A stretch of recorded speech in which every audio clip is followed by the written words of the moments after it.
You know, the joke that wipes me out is, dude, folks, now you tell me this isn't a great premise. And this is where certain comedians separate and start to go up into the ether. This observation that in the era of Me Too, Bill feels sorry for women who like it rough. Brother, that laid me out. I laughed so hard, bro. No, because I remember way back in like the 90s when you'd hook up with some chick and she was into some crazy stuff. And even back then, before social media, you were like, I don't know about this, man. I don't know. I'm up for whatever, but this seems like this kind of, this is beyond the pale here. So I know those women are still out there. So like, I feel bad for them, like how they, they want to feel your power there, your strength a little bit. They want to be held down, but no, they can back up, but kind of hold me there for a second. Those ones, that's a quandary. You're in the clouds there. You're flying instrument there. That's like Stephen Wright's old joke about he got a dog and he named it Stay. And he would say, here, Stay. Here, Stay. Yeah. And they were constantly stuck in the middle. They didn't quite know what to do. That's exactly what that is. Stuck in the clouds is such a funny way of putting that. Burr has a great twist of phrase. I think, too, this whole thing, too, now where you're just going to go back into people's social media and just look for something that they did wrong, basically expose that they're human, that they made a mistake, regardless of how long ago it was or whatever. And you'd be like, so that one thing is who they are? Yeah. I just always picture them scrolling past tweets like, helped an old lady across the street. And they're like, that's not it. Got a cat out of a tree. That's not it. No. Total Polish joke in 1999. There it is.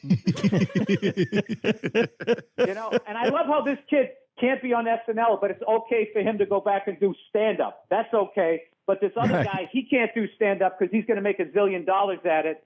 But this guy's an actor, and he got hit, but he sucks at stand-up, so he can do stand-up. It doesn't make any sense. It's a goat fuck, Bill. It's a complete goat fuck out there. It's the female mind at the wheel. I'm telling you, it's all emotional driven. None of it makes sense. It does make sense. The beginning of it made sense, and then it's gone haywire. It's like, hey, some creepy guys out there. Nobody's helping us out. You got to listen to us. 100% made sense. And then it just quickly, I don't know what happened. And then all of a sudden it just became, way back, you were on Friendster. It's just like, oh, Jesus, Friendster? What are we doing, 2002 now? I know. It's like the McCarthy hearings with a search engine. At least there you had to fuck up right in front of Roy Cohn to pay the price. Now, for Christ's sake, they are going back. Archaeological digs on pre-puberty notions can ruin you in the middle of your life. It's crazy what's happening. What I do love, though, is now people are starting to investigate the people that are outing people, and then they're getting busted. And I love, like, these people. They act like they're doing it for society. And on the top of their Twitter page is they use it as like an IMDb credit. Like, I'm the guy who, made that guy on the Weather Channel lose his career. Like, so it's just like, well, how much do you care then? If you're like, that becomes your calling card and you're making money off of it. So I think it's going to, I hope swing back to the middle. But listen, this is the deal. In a way, we deserve it because we weren't listening for so long. So then what happens is there's going to be this overcorrection. And then in the middle, I do believe that free speech and due process are going to make a big comeback. Bill, you look at that prick at the Des Moines Register who outs the kid who's behind Lee Corso was signed. He ends up making $1.6 million for a charity on beer money. Great story. This kid, this prick for the Des Moines Register goes back, outs him, and I see it came back around on the kid this week. But this is how clueless this generation can be. The kid who outed the kid and then got whacked because he had put up stuff that, quite frankly, was more egregious than the kid he got fired.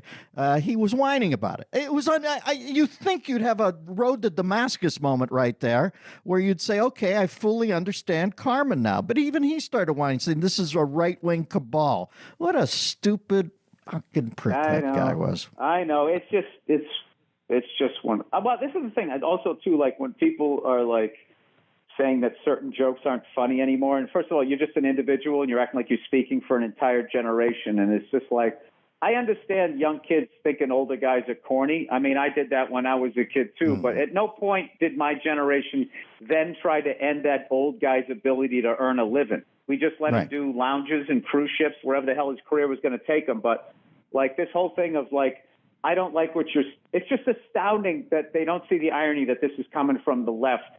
But I just think, you brought up McCarthyism, then there was the PMRC with those stupid heavy metal albums that really just turned out to be the music industry making money and everybody pretending they were into the devil. And now you kind of have this. So I think that'd be like, 20, 30 years, there's a group of people who thinks they know what everybody should be saying and thinking, and that they're above all of it. It's really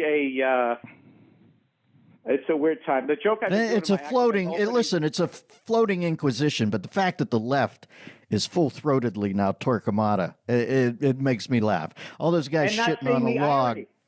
Yeah, and not seeing the irony in this is everything that back when the right was going after the Dixie Chicks and blah blah blah blah blah. They don't see that they've then done the exact same thing. I don't know. Yeah, but the light bulb not going off over their heads infuriating. Yeah, I've been doing this bit in my act. I can burn it here because it's over. I was saying how I didn't watch the Emmys with my wife because we always get into a fight because she roots for people and I just sort of make fun of them, So the joke I was doing after watching the Emmys was like, is there anything funnier than watching a white woman in a $10,000 dress crying?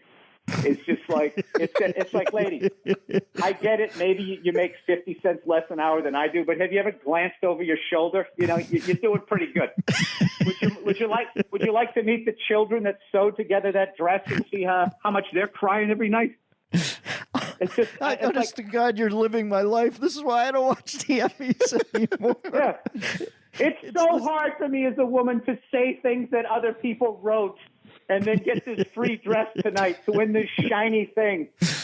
I mean, it's just like, I don't know how they take themselves seriously. It's like, how do you not burst out laughing in the middle and just say, I'm just kidding.